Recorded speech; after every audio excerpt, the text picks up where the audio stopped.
Coucou la famille et bienvenue sur ma chaîne. Maman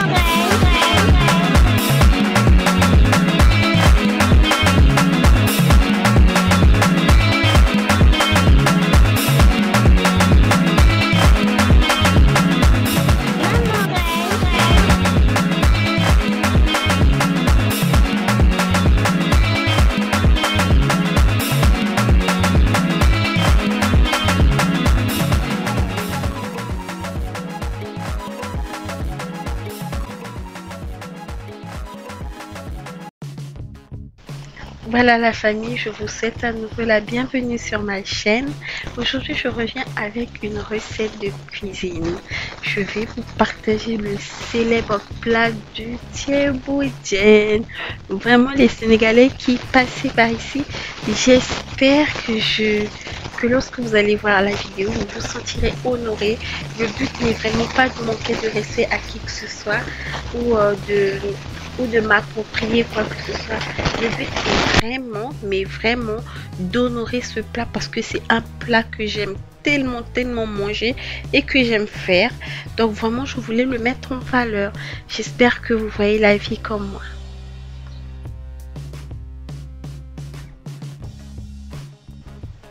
Donc pour faire notre thieboudienne, on aura besoin des épices. Vous connaissez déjà mon mélange d'épices vertes. On aura besoin du poivre noir, des fruits de mer, du poisson séché. Le poisson séché en fait c'est du poisson salé tout simplement. Donc le poisson séché, on aura besoin du tamarin. Et le tamarin, je vous mets l'image. Et on aura besoin de l'oseille. Ce qu'on appelle oseille, il y en a qui appellent ça du bissap. Dans le ngaï quoi. Ici au Sénégal, c'est appelé du bissap. On aura aussi besoin du poisson, on aura besoin du riz, on aura besoin de 7 épices et du riz de 7 épices, du sel tout naturellement. On aura besoin du piment vert pour parfumer et on aura besoin des légumes.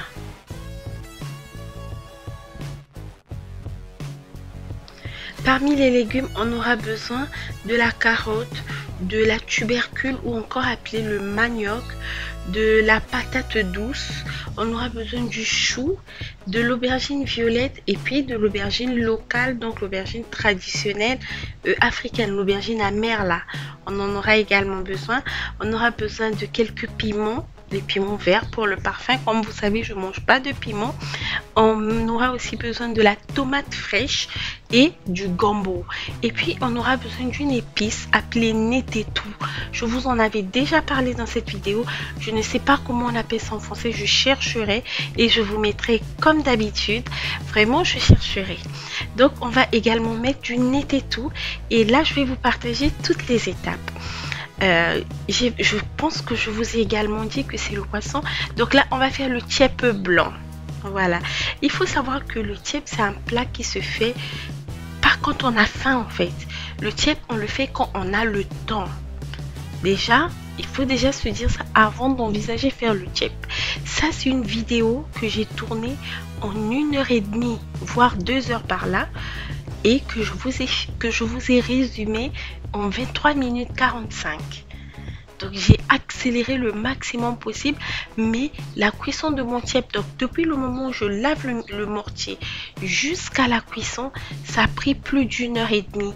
1 heure et une trentaine, voire une quarantaine de minutes que j'ai résumé. Donc ce que je vais faire, c'est que je vais commencer par piler mes épices, ail, oignon, ciboule et puis céleri. Je vais piler tout ça. Une fois que c'est bien pilé, je rajoute du sel, je rajoute du poivre noir et je rajoute des 7 épices. Je vous rappelle que je ne consomme pas, je n'utilise pas de cubes. Je prépare sans cube. Donc, si vous avez l'habitude de préparer avec du cube, je vais vous partager comment on peut faire du thiep, avoir le goût du thiep sans le cube. Vraiment, pour ceux qui ont l'habitude de faire ça avec le cube, j'espère que vous n'allez... Vraiment, j'espère que je ne vais vexer personne parce que ce n'est pas mon objectif. Le thiep, c'est un plat national, c'est un patrimoine national pour le Sénégal. Du coup, vraiment, je ne partirai mais vraiment jamais de ma vie sur de la provoque ou sur quoi que ce soit. Mon but est vraiment de partager ce plat qui est aimé au-delà des frontières du pays de la Teranga. Il est bien aimé, mais les gens ne savent pas comment le faire parce qu'il y a beaucoup de vidéos sur YouTube qui sont en Wolof et il y a très peu de gens malheureusement qui ne comprennent pas qui comprennent le Wolof. Du coup, ça fait que les gens sont bien intéressés mais ils savent pas comment faire. Voilà, donc ce que je vais faire, je vais commencer par assaisonner mes poissons. Vous avez vu au début de la vidéo, j'ai nettoyé mes poissons et ensuite là je vais les assaisonner une fois que j'ai fini de piler toutes mes épices. Je fais simplement une entaille au niveau de l'arête du poisson et j'introduis mes épices d'un seul côté et le goût va aller de tous les côtés. Une fois que j'ai fini d'assaisonner l'intérieur, je vais rajouter du poivre noir et un tout petit peu de sel pour assaisonner l'extérieur. Et ensuite je mélange.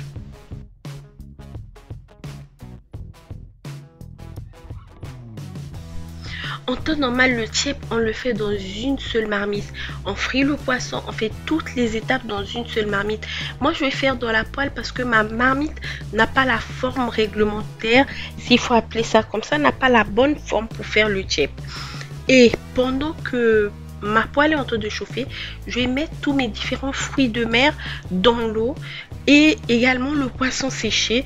Je vais laisser reposer ça quelques petites minutes dans l'eau, le temps que les fruits de mer se réhydratent et également que le poisson séché perde un peu de son sable.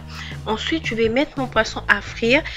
Dans cette vidéo, je ne vais pas vous montrer comment je vais frire le poisson. J'ai fait beaucoup de poissons. Si vous voulez savoir comment j'assaisonne, je fris mon poisson, je nettoie toutes les étapes, je vais vous mettre une vidéo dans le petit i. Comme ça, vous pourrez cliquer soit à la fin ou faire une petite pause, ouvrir une autre fenêtre si vous suivez avec votre ordinateur et suivre sur une autre fenêtre comment j'assaisonne mon poisson. Donc là, je vais frire les poissons. Je vais pas également vous montrer toutes les étapes parce que la cuisson, elle est longue. Pendant que mes poissons sont en train de cuire, je vais mettre les épices que j'ai utilisées pour assaisonner le poisson. Je vais les piler à nouveau. Je vais rajouter du poivron et de la tomate. Je vais piler tout ça, la tomate fraîche. Je vais piler tout ça et on va passer à l'étape 2. Comme je vous ai dit tout à l'heure, normalement tout se fait dans la marmite. Et moi, c'est par rapport à la forme de ma marmite, ça allait être compliqué de retourner les poissons. Donc je vais prendre maintenant ma marmite pour faire la partie sauce, s'il faut appeler ça comme ça, et le riz. Donc je vais récupérer la même huile que j'ai utilisée pour frire le poisson, vu que c'est toujours ce qu'on fait, vu que c'est dans la même casserole. Je vais mettre mon huile à chauffer. Je vais attendre que l'huile chauffe bien et ensuite je récupère une partie de mes épices. Je ne prends pas tout parce que les épices, on va les utiliser au fur et à mesure de la recette. Je prends à peu près la moitié de mes épices. Je mets dans l'huile, je rajoute du sel et je rajoute du poivre. Pour ceux qui mangent le piment, vous pouvez rajouter du piment sec. À ce moment-là, vous le pilez d'abord. Ou vous le pilez avec vos épices, vous mettez le piment sec. Moi, comme je mange pas le piment et il y a les enfants qui mangent la nourriture, du coup je mets pas de piment. On va mélanger toutes ces épices là qui vont frire à l'huile et on va d'abord ajouter un tout petit peu d'eau. On frit et on ajoute d'abord un tout petit peu d'eau. Une fois que nos épices sont réhydratées avec le peu d'eau là on va mettre énormément d'eau. Je ne sais pas quelle mesure vous avez chez vous, mais à peu près 5 gobelets d'eau par là, à peu près. Et quand on ajoute l'eau, on assaisonne à nouveau. Donc on rajoute du sel et on rajoute du poivre noir. En tout cas, toutes les épices en poudre que vous avez mis, vous allez rajouter ça également. Donc le sel, le poivre noir, les 7 épices, vraiment je rajoute la totale pour bien assaisonner ça parce que après on va rajouter des légumes. J'ai oublié de vous dire, pendant que votre poisson est en train de frire, vous apprêtez déjà vos légumes. Maintenant, quand on a rajouté de l'eau, l'eau en bas est encore froide. On retire l'huile qui est au-dessus. On retire le maximum d'huile possible parce que non seulement cette huile-là est concentrée en goût, mais en plus, le chou risque de tout avaler. Donc le chou, on le coupe simplement en deux. La carotte, on ne la coupe pas. On lave tous les légumes. Donc là, à la première étape, on va mettre le chou Le chou, on le coupe en deux. La carotte, on la met entière. Donc, toutes les carottes que vous avez, vous mettez les carottes en entier. Et puis, la tubercule également, on met. Donc, le manioc.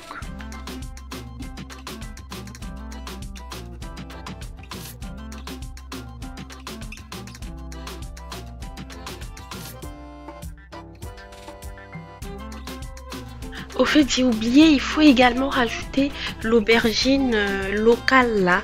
Mais l'aubergine violette et la patate douce, on va rajouter après. Donc, une fois qu'on a mis tous nos légumes, on va mettre du nettetou pour le parfum. On met un peu de nettetou à l'intérieur pour parfumer notre sauce et nos légumes qui sont à l'intérieur. Et puis on va laisser cuire. Et puis on va aussi ajouter les fruits de mer, ça c'est très important. Donc les fruits de mer qu'on avait mis dans l'eau à côté, on va les rajouter à ce moment là. Et le poisson séché également, on le nettoie. Il faut faire très attention. Les fruits de mer et le poisson séché, il y a beaucoup de sable. Vraiment, si vous ne voulez pas rater votre tchèp, faites attention à bien nettoyer ces choses-là. Fruits de mer, poisson séché, tout ça, il faut bien nettoyer ça. Une fois qu'on a bien nettoyé, on met... Vous pouviez aussi mettre ça au moment où vous étiez en train de frire les épices. Vous rajoutez le poisson séché dedans. Donc, vous allez le griller en même temps que les épices. Et après, quand il y a le jus comme ça, quand il y a la sauce comme ça, vous rajoutez juste les fruits de mer.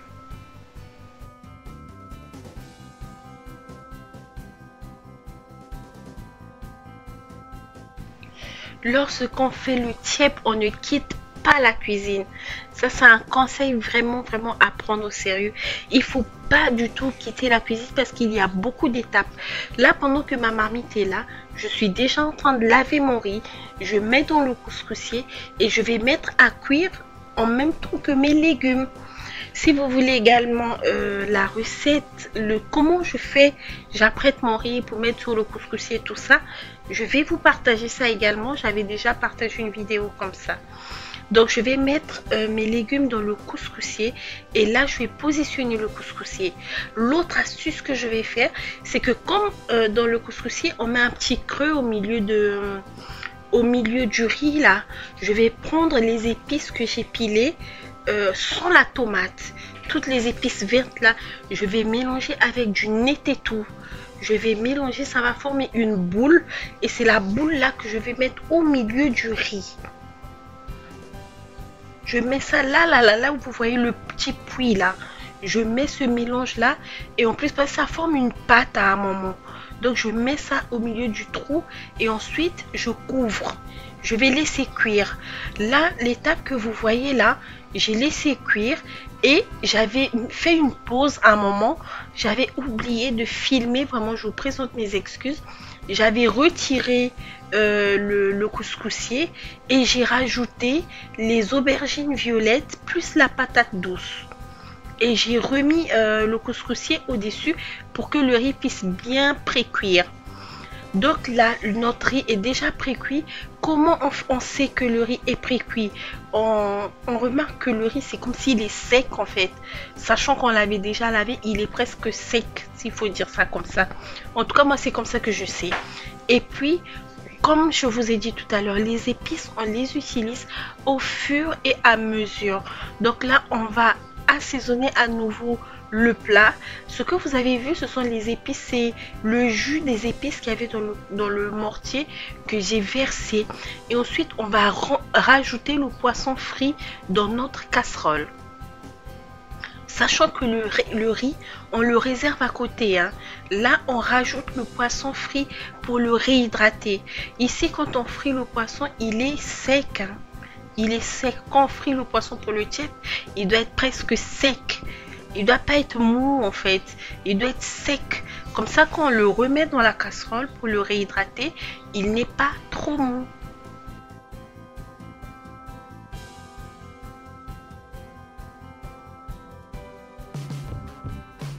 Le poisson ne doit pas durer dans la casserole, juste question de le réhydrater et qu'il puisse prendre le goût de la sauce. Une fois qu'on a retiré, que le poisson a repris le goût de la sauce, à peu près quoi, 5 minutes, 4 à 5 minutes, on retire tout le poisson. on met dans un saladier et on récupère tous les légumes, on met dans un autre saladier. Bon, si vous n'avez pas fait une grande quantité, vous pouvez mettre dans le même saladier. Mais moi, je trouve que c'est plus facile de servir tout le monde quand c'est dans des saladiers séparés. Donc, on va tout retirer, hein. Même les légumes. Comme vous remarquez sur l'image, je ne récupère que les légumes. Vous voyez dans le fond de la marmite, on a les fruits de mer, on a également les épices qui vont venir pendant qu'on retire les légumes. Mais on ne retire que les légumes. Tout le reste reste à l'intérieur. Une fois qu'on a tout retiré, tous les légumes, là on va rajouter de l'eau pour le riz. Je vous conseille de compter les gobelets, hein, d'estimer à peu près, comme vous voyez dans l'eau qui vous reste, si c'est peut-être à peu près 2 gobelets. Et si vous avez compté déjà vos gobelets de riz, vous comptez également l'eau telle que je vous avais montré dans une précédente vidéo. Moi je ne compte pas parce que je suis déjà habituée, j'utilise les mêmes casseroles depuis longtemps, vraiment je mesure à l'œil. Donc une fois que j'ai fait tout ça, je vais récupérer le reste de mes épices. Donc là j'ai rajouté l'eau, je vais récupérer tout ce qui me restait comme épices fraîches. Je vais rajouter le sel, je vais rajouter le poivre noir, je vais rajouter maintenant de l'huile. Parce que là, il y a très peu d'huile. Si le tchèp, il est comme ça, ce sera pas le tchèp en fait. Il y aura pas assez d'huile. Donc, une fois que je vais rajouter tout ça, je rajoute maintenant le nettetou. Comme je vous ai dit depuis le début, hein, je rajoute le nettetou encore. Et puis, je récupère également le mélange que j'avais mis dans le creux de mon riz, là, dans le couscoussier. Je verse dans la casserole. Il y a d'autres qui servent ça dans le plat au moment où on mange. Mais moi, je préfère remettre ça dans la casserole parce qu'il n'y a personne qui mange ça ici. C'est mieux que ça rajoute du goût au riz, en fait. Et puis, je rajoute les 7 épices. Vraiment, tout ce que j'ai comme épices. Je rajoute toute l'huile que... Bon, pas toute l'huile. Mais l'huile que je trouve être normale pour cette quantité de riz-là. Donc, une fois que je rajoute tout ça, je vais couvrir la marmite. Attendre maintenant que mon eau puisse bouillir. Cette étape est très importante parce que moi, lorsque j'ai appris à faire le tchèp, quand j'ai dû le reproduire, la deuxième fois, je l'ai raté. La première fois, je l'ai réussi parce que je venais de l'apprendre genre 2 jours après ou le lendemain, j'ai reproduit la recette, mais la deuxième fois, je l'avais raté. Et donc, pendant que je suis en train de faire mon tchèp, je vais faire à côté le mafé. Parce que mon mari voulait manger le mafé. Donc, pour lui, j'étais en train de faire le mafé. Et nous, on avait mangé le bon tchèp. Moi, vraiment, le tchèp, j'aime trop. Lui, comme il voulait manger le mafé, donc je faisais le mafé à côté pour lui. Si vous voulez la recette de mafé, dites en commentaire. Je vais vous partager ça.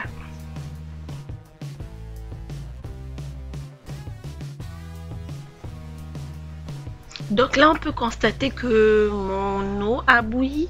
On va rajouter le riz avec toute délicatesse. Vous voyez que le riz, il est sec en fait. Il est sec.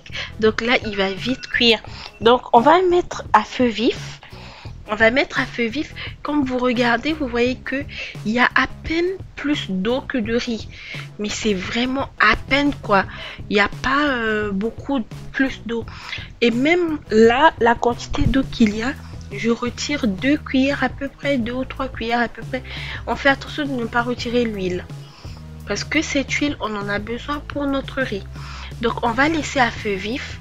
On mélange régulièrement. L'eau, vous avez vu qu'il n'y a pas beaucoup d'eau, il n'y a pas beaucoup d'écart entre l'eau et le riz en fait, et la surface du riz. Donc là, on va laisser cuire. On reste dans la cuisine, on reste vigilant pour que ça ne puisse pas brûler parce que ça peut vite brûler. Et donc là, on va mélanger régulièrement. Hein. Comme je vous avais dit, quand on fait la cuisine sénégalaise, on ne quitte pas la cuisine. Parce qu'il y a beaucoup d'étapes. Et généralement, ce sont des plats qui prennent très longtemps. Donc ça dure. Le mieux, c'est de rester en cuisine pour ne pas brûler son plat. Donc là, ce qu'on va faire, c'est que pour le parfum, on va rajouter des piments verts. Et il faut s'assurer que la petite tige du piment est encore collée. Si la tige là n'est plus collée, votre piment va sortir le goût du piment. En fait, ça sera piquant en fait. Et de nos jours, même le piment vert est piquant. Donc pour éviter le piquant, on va s'assurer que le petit truc noir là y est encore. Vraiment, ça c'est super important. La petite tige là qui reste sur le piment, il faut s'assurer que la petite tige il soit encore en fait. Donc on va surveiller régulièrement. On va mélanger également régulièrement notre riz. Et chaque fois qu'on mélange, il faut tapisser le riz. Vous allez voir dans la vidéo, je vous montre comment je fais. Il faut tapisser le riz. Là je vais mélanger d'abord. Faut pas oublier d'aller prendre au fond, sinon ça va brûler. Si vous ne prenez pas au fond, ça va brûler. Moi en tout cas je prends au fond, je tourne dans le sens contraire de la cuillère. Je vais prendre, vous voyez comme je pousse là, je vais pousser au fur et à mesure, mais de tous les côtés. Comme ça fait qu'on prend également le riz qui colle sur les parois de la marmite. Parce que le riz va également coller sur les parois de la marmite. Donc on va gratter tout ça là, on va mélanger. Pendant que notre riz est en train de cuire, on va nettoyer le ngaï, donc l'oseille et le gombo. On va nettoyer ça et on va cuire ça ensemble. Ce qu'on va faire, c'est que on va mettre ça soit dans un sac plastique ou dans une petite casserole ensemble. On va faire bouillir. Une fois que c'est bien cuit, on va piler ça ensemble avec un piment là. On récupère un piment, on pile ensemble et on met du sel. Et après on mélange, on écrase correctement et le bissap est cuit. Donc là, pour mon compte, je vais retirer les piments parce que on mange pas pimenté et je vais mélanger mon riz, faire de telle sorte que ça puisse bien cuire. Là maintenant c'est à la convenance de chacun. Il y en a qui aiment quand le riz est bien cuit, il y en a qui aiment quand c'est un peu sec. Moi j'aime pas quand c'est sec, du coup j'aime quand c'est bien cuit. Je vais laisser maintenant à feu très doux, que ça puisse cuire à feu très doux en fait. Ça va cuire lentement. Je suis désolée, j'ai oublié de filmer pendant que je servais. En fait tout le monde avait faim, donc plus personne ne voulait attendre. Du coup je pouvais pas priver la famille juste pour pouvoir filmer au moment où j'étais en train de servir. Donc je vais vous laisser les images et les vidéos de la présentation. Donc quand je vous disais de tapisser le riz, c'est comme ça. On tapisse la surface, comme ça la chaleur est enfermée sous le riz, s'il faut dire ça comme ça. Ça permet que le riz cuise d'une manière plus uniforme. Tous les côtés du riz vont cuire d'une manière plus uniforme. Donc là moi j'ai pas éteint le feu, je vais laisser cuire encore un moment, quelques minutes, et le temps de cuire mon bissap et de tout écraser. Là, vous pouvez constater, les gens avaient tellement faim que j'ai même pas eu le temps de rajouter le bissap.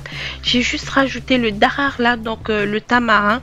Le tamarin pour le servir, on pile juste, on rajoute du sel, du sucre et un peu du jus de cuisson et c'est tout.